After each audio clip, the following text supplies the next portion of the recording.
Could you please share the story of Ramesh's son passing away and how Ramesh was judged about this incident?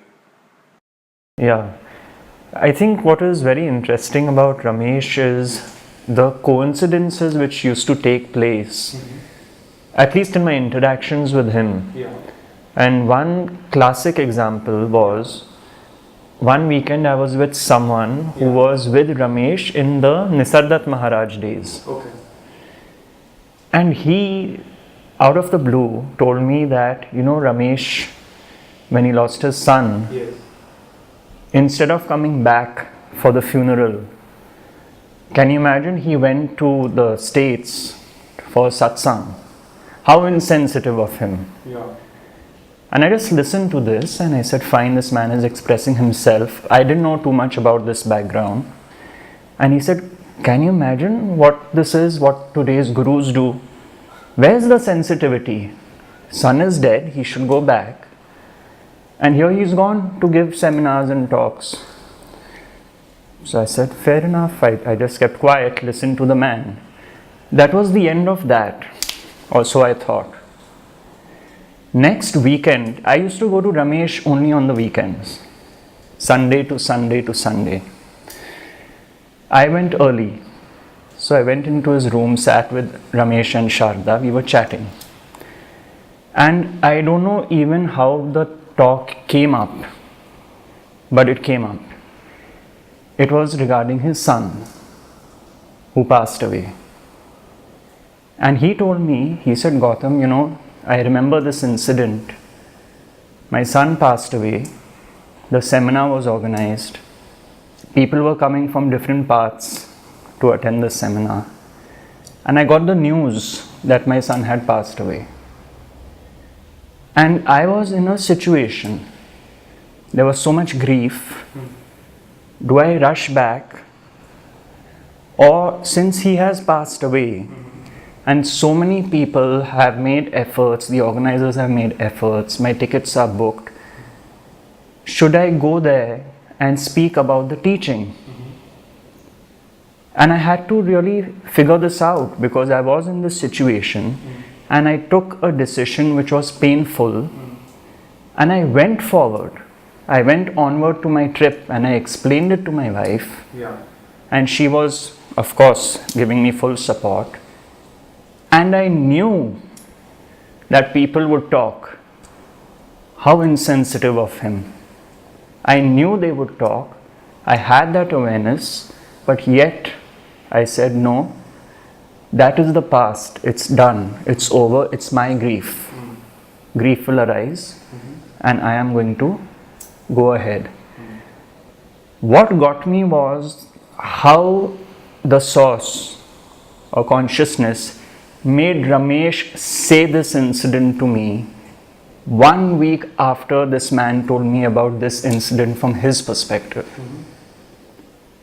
I think that is really, for me, these incidents are very funny at one level. I mean, you're like, what the hell, How did this happen?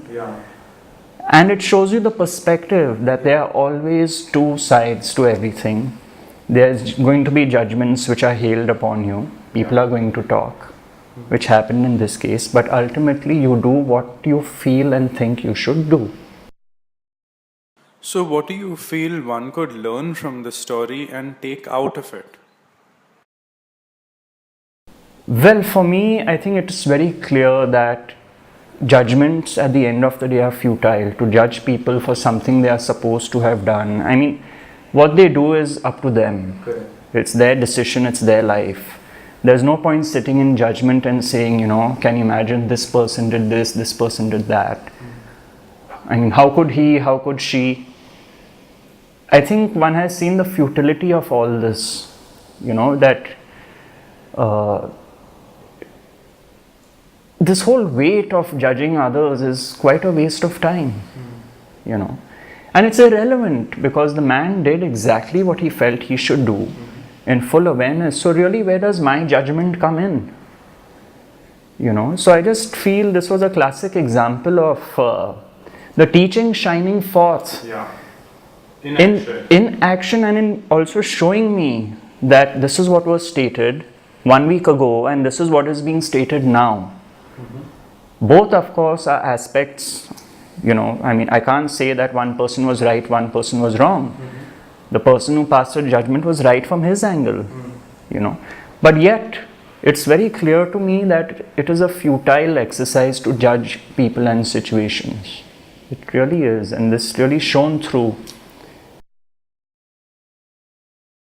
It's very easy when things are nice and rosy to be present and centered. But in a situation like this where Ramesh lost someone very dear to him and where one would normally be most attached, how is it that he was not shaken? And how could somebody, what could they learn from this and how could they integrate it into their own lives? I think firstly, I'm not sure that he wasn't shaken. I think anyone would be shaken. The fact that, just because he was a sage does not mean he was shaken, but in spite of that, he had the clarity, and I think more than the clarity, he had the compassion to go forward. That is what drove him forward, was the compassion for others. That is truly the only motivation to teach, if you ask me. And the only reason I can see why Ramesh sat in that chair, the fundamental reason for that, and not just Ramesh, I feel any teachers, genuine teachers who are teaching are only doing it out of compassion. Otherwise, they are happy to sit relaxed back at home and chill out, There's no need to go out there and teach. So,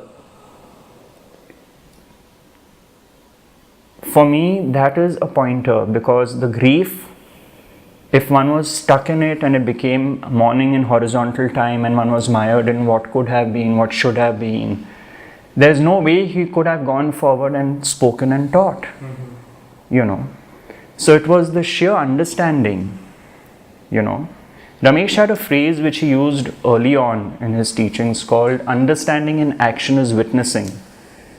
I think when that operates, then that clarity comes in and you're no longer mired in the whole psychodrama of, your own story and stretching it into horizontal time, left, right, up, down, and you're in the moment. With that awareness, that decision can be made that, okay, I need to move forward.